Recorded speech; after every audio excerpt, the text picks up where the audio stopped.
Nakakabalik naman yung dugo pero hirap na hirap, unti-unti lang. Okay, so sa mundo po ng basketball, all-star player na si Victor Wembanyama, na-diagnose daw po ng deep vein thrombosis. Actually, common na common po sa mga athlete yung ganitong sakit na nangyari sa kanya. Ang nangyari po dyan, meron po kasing malaking ugat tayo dito sa balikat. Yung ugat na yun, naghahatid yun ng dugo pabalik sa puso. So yung mga dugo galing sa iba't ibang parte ng katawan, ibabalik niya papunta sa puso. At dahil nga sa paulit-ulit na pagtaas ng kamay, sa mga strenuous physical activities, of course, yung mga training nila, medyo intense yan, nagkakaroon ngayon ng pamumuo ng dugo or thrombosis na tinatawag. So, kunyari, ito yung ugat sa balikat. So, yung orange dyan, yan yung dugo. So, ibabalik na niya sa puso. Kunyari, ito yung puso, yung baso. So, smooth na smooth.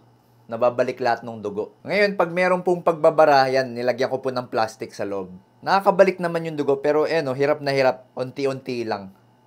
Sa mga worst case scenario, pwede rin mahulog po yung namuong ugat, papunta sa puso, tapos pag nasa puso na po yun, pwede rin yun bumara sa baga. Ang posible gawin kay Victor ay bigyan siya ng pampatunaw nung namuong dugo. Or kung medyo severe na yung kaso niya, baka pumaoperan siya dito. Para po makaiwas lalo na sa mga athlete, dapat po palakasin natin yung chest tsaka shoulder muscles natin. Damihan po lagi yung pag-inom ng tubig and maging conscious po tayo sa mga warning signs. Kapag may kirot po dito sa balikat o kaya parang namamaga, mas maganda po kung ipapacheck na sa doktor.